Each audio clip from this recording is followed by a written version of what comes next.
Yeah, good morning. This is Bang Bang Rahil. You just come back for a little walk, or walk on the run, and I only done about 4 mile, mate. I didn't do much, but anyway, how are ya? Today's the 3rd of October. It's 9 years a day that I got released. Yeah, well, not got released. I got parole from the Mount, and I was put in a hostel in Ealing, Broadway, and I stayed there for about 6 to 7 months. Do you know what it was like? I can't believe it was crazy, me getting out, because when I come out of the Mount, my mate Gary Francis, who I've told you about loads of times, little dangerous Gary Francis, he picked me up at the gate. And he picked me up in his jet, yeah. He fit the people life out of me coming down the road, mate. He fit the life out of me.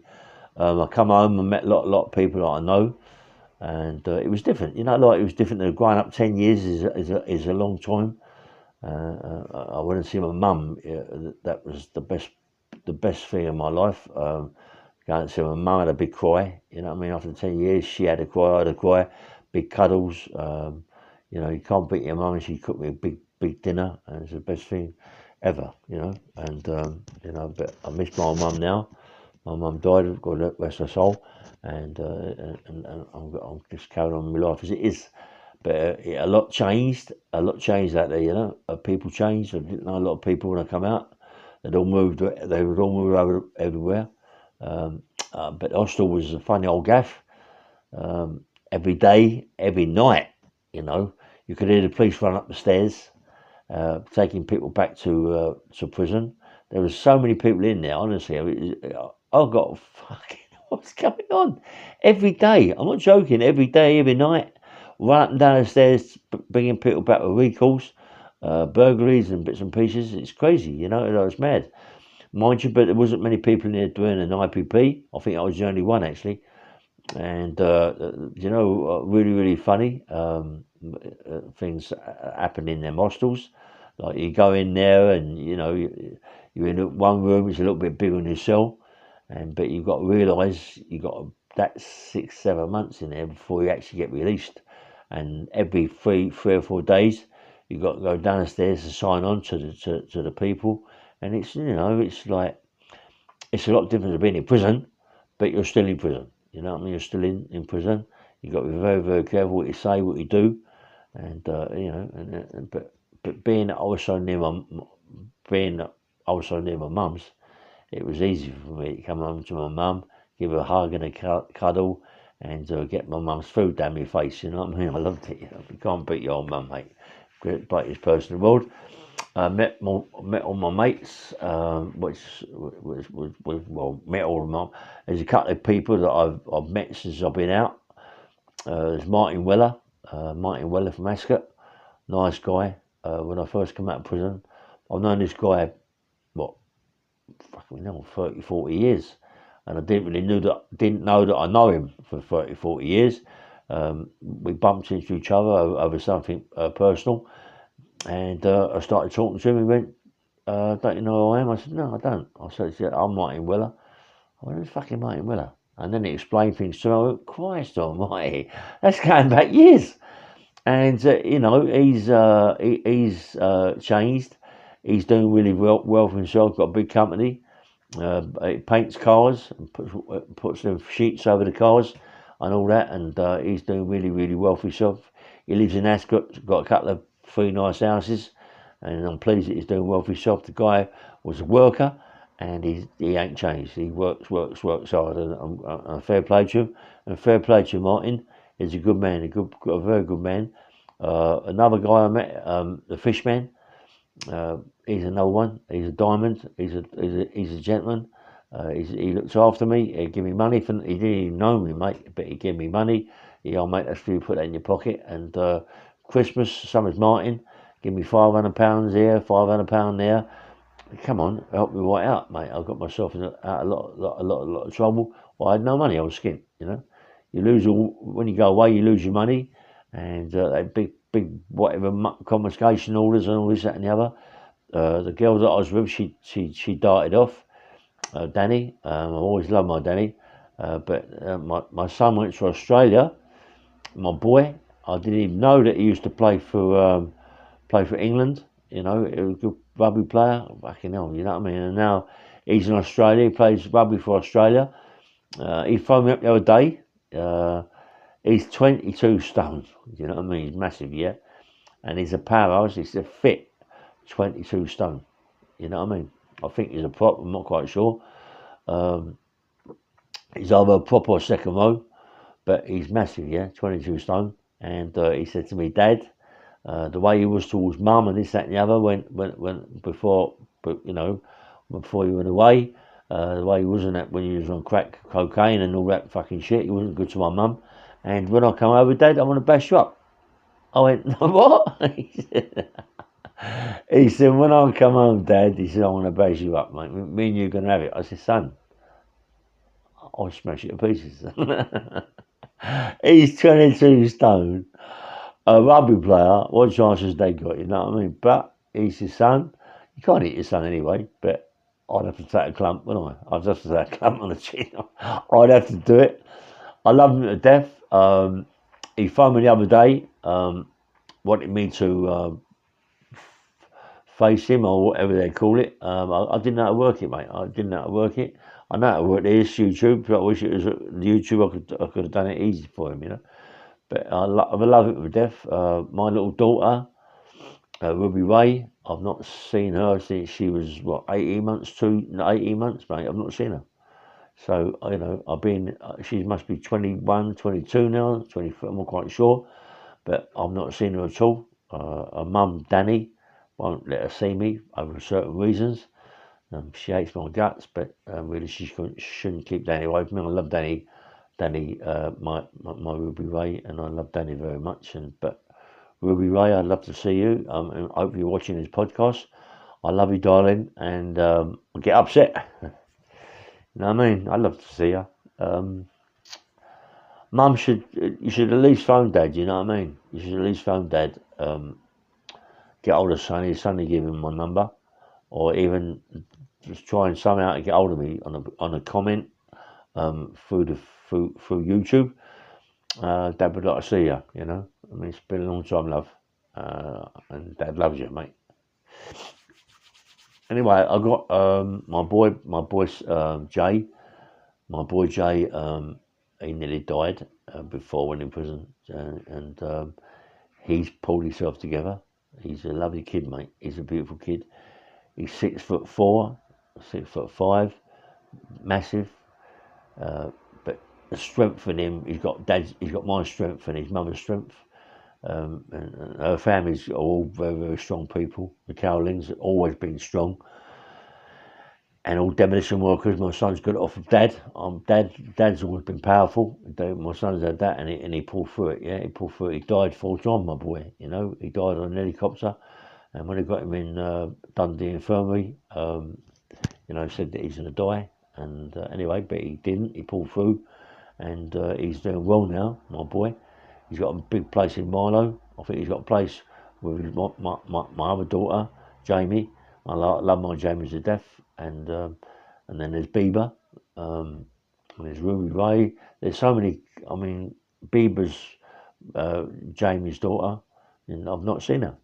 I haven't been a granddad at all. Do you know what I mean? I've not been a granddad at all. You know, and I should see them. I'm not. You know, come on, it's not easy. It's not easy. They live quite a distance away, but I should find time to get a train and go and see them. What sort of granddad am I? But that's me, you know. I'm not a good man in that respect. But all my kids, you know what I mean? I love to get my kids together. There's one called Ricky. Ricky is my boy. Another one of my sons. And I told him that it wasn't my son. And I told him it mustn't keep using my name. But I apologise for that. I love him to death, you know. He's my boy. He's got my genes in him, and I apologise for whatever I said to him, yeah? And if you're listening to me, Rick, comment me, mate, and, you know, I wish you all the best. I love you. I love all my kids. You know, but I'd love to see Ruby Ray. You know, I really would love to see Ruby Ray. I would love to see my other boy, Sonny. Come on, there was 2 that I was when I went away. I was with them all the time. And I've seen Jay. I've seen Jay quite a bit. I haven't seen my Jamie. I haven't seen Bieber. It's a bit awkward for me, but she's very, very hard, my Jamie. She can have a right fight, I can't muck about with her. And but she's my daughter, and I love her to death. Her mother Christine stuck by my boy. She helped my boy out in lots of ways. She was by my boy.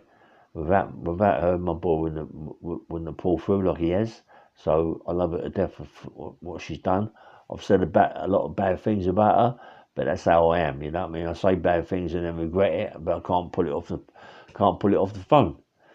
And that's what we do, and that's what I did. Being an arsehole that I am, but that's what life's all about.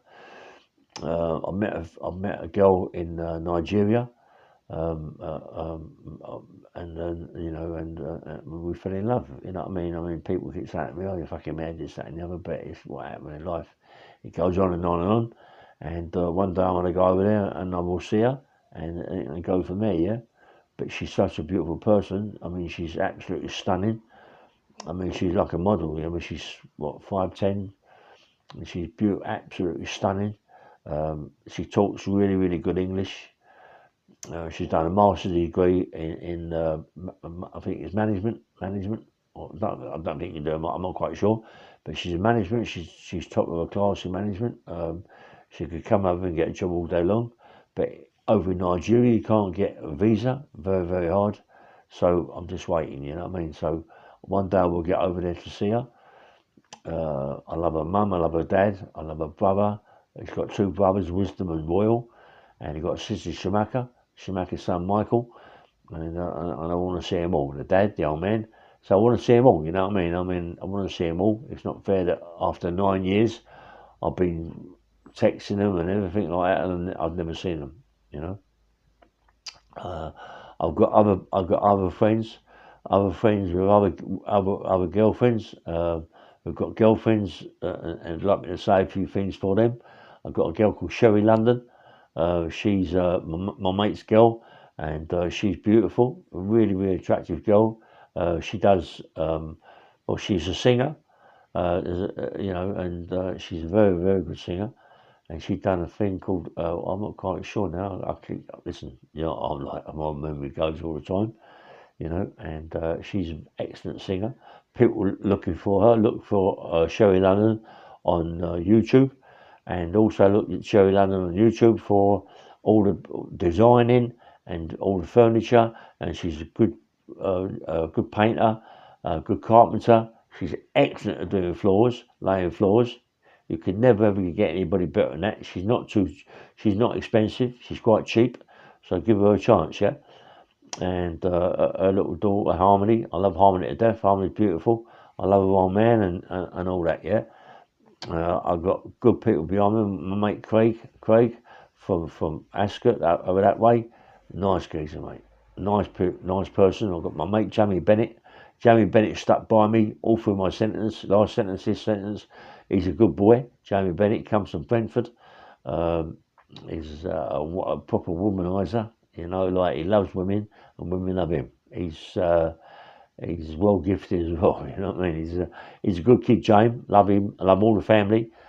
All the family are good. The whole of his family are proper, like Luke, and you got the other brother, Jamie. You got Jason. You got all the. There's loads of them in the family. You got about 50 of them. The old man didn't muck about, or Pat. He know what to do, Pat. That's him, mate. He spends all that money. I love Pat. He's a nice fella. The mum, she's absolutely beautiful. I love all my mates, I love all my pals. Alec Jones, I love all my mates. Alec Jones has stuck by me through thick and thin. Alec Jones can have a fight. Alec Jones is one of the best fighters I've ever known. He can knock Shawby out and Lenny McLean out easy.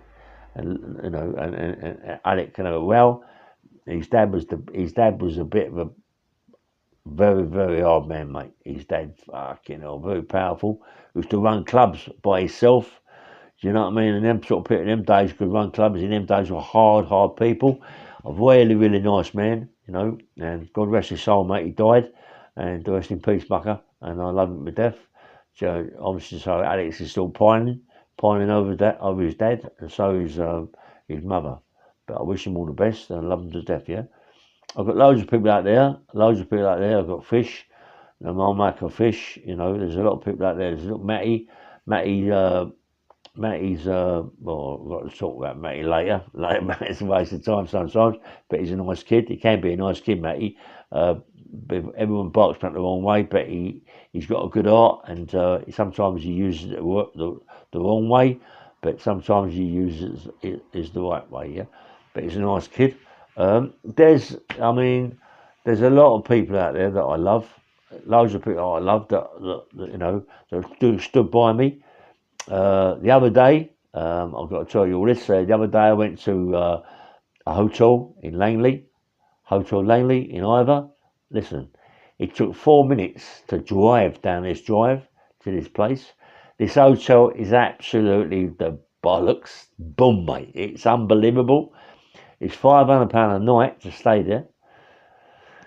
When I walked in there, I didn't know what to expect. I went there with one of my best pals. You know, my best pal, Terry, my best pal ever, Terry. He's looked after me like a brother. Can't say he looked after me like a dad because I'm older than what he is, yeah. But he's the business, mate. He's looked after me. No one else has ever looked after me like this kid. He's fucking. He go back years, me and his dad, and through his dad, he knows about me, and me and him are big pals and are good pals. Really, really good mates, and. I'll do anything for that kid. I'll do anything for him and his family. You know, he's got all his family. He's got Sam, the boy, nice kid. He's the manager of the yard with the other one, Danny. He's got Luke. You got you got Sammy, Sam. You got Laura. I'm terrible with names. I really am terrible with names. I forget all his names, but his daughters are lovely. His boys are nice. His boys are good to me. Everyone's good to me. You know what I mean? I've got no reason for no one to be good to me no more. I'm not a bully. I've never been a bully. I've always been a fighter. I've always looked after myself. I've never ever been a bully. You know, no one can say I'm a bully, mate. I don't bully people. I bully people that bully people. Do you know what I mean in that respect?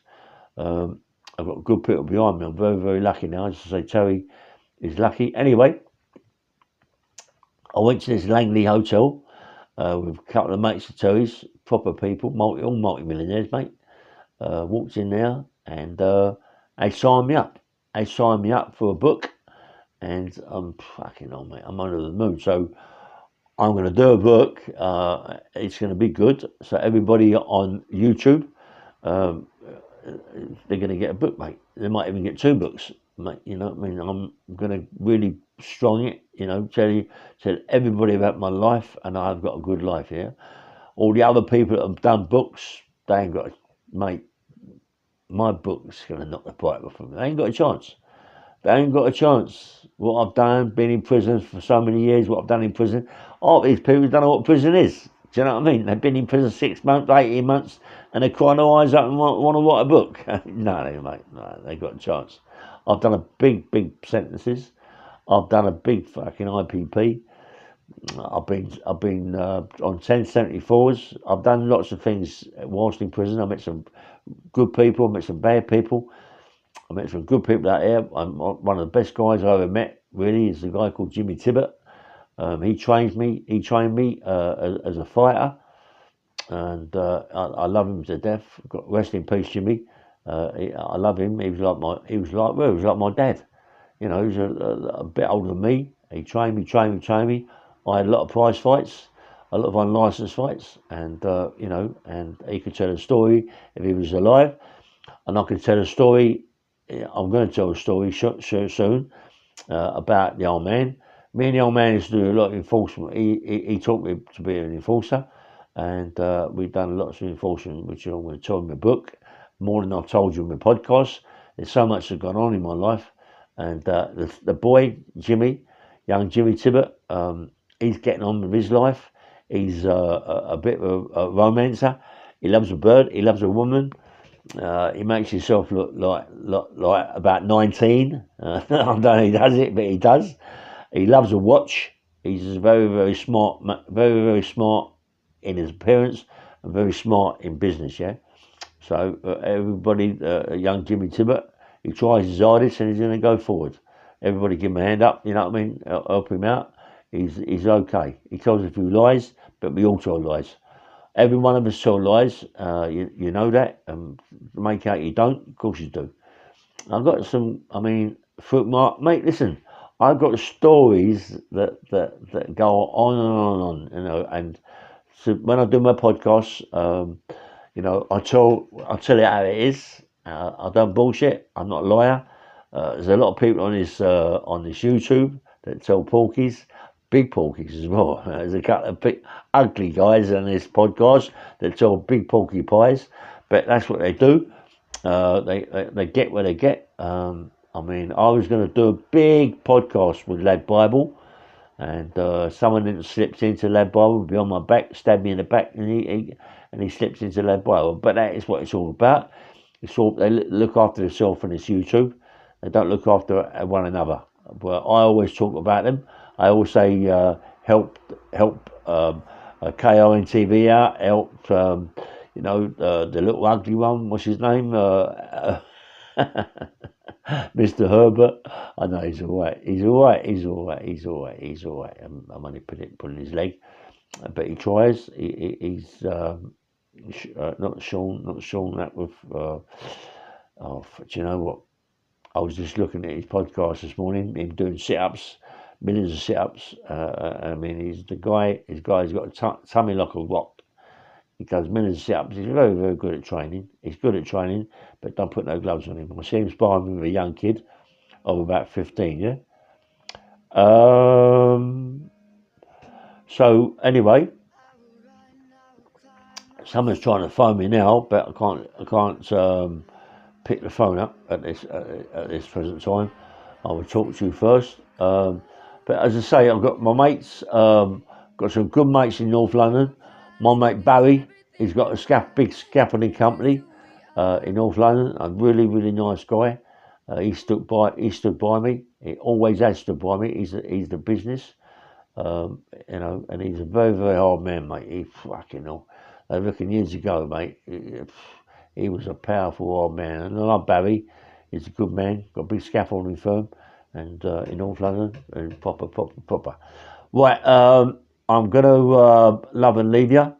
Please like and subscribe. It's only not a big podcast, really. It's only about little bits and pieces about me being out of prison.